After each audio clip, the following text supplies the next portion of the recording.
Hello, ladies and gentlemen. This is Thomas Fross here with Fross and Fross Wealth Management, where we continue to at least attempt to be the voice of reason in a world full of the pundits of pessimism and the wall of worry. As always, please make sure you read the disclosures that were attached to this video, or if you happen to be watching on social media, it's okay. You can just simply go to www.frossandfross.com and read any of the disclosures that you might find there. And so, obviously, the news is covering the Republican convention, and I thought I would talk a little bit about politics and their influence, or at least elections, and their influence on the stock market. So presidential election outcomes historically have not significantly affected stock market performance, but that does not keep investors from still feeling nervous about which this year's matchup between President Joe Biden and former President Donald Trump, and what it could mean for their money and for their portfolios.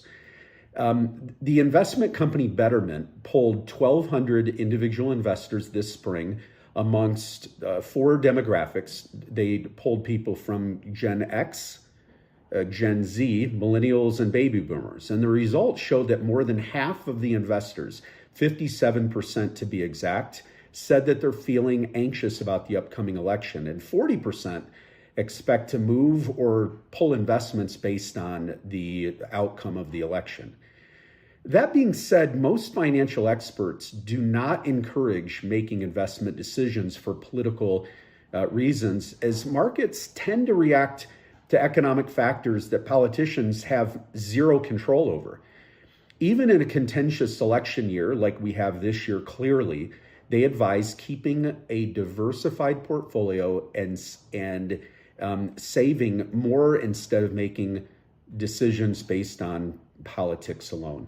The fact is, the economy keeps chugging along, whether we're going to have a Democrat or a Republican in office. So to place big bets against one candidate winning over another candidate is just simply not a good investment strategy.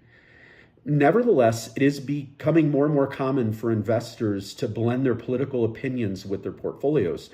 Regardless of who you look at, whether it's Democrat or Republican or whoever, the stock market goes up on average.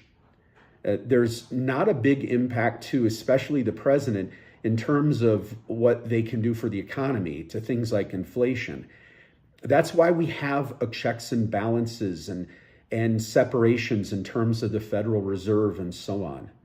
If there is a trend that's interesting to look at, dating back to 1928, the S&P 500 has fared better in non-election years, that being an 8% average rather than a 7.5% average during election years, according to JP Morgan.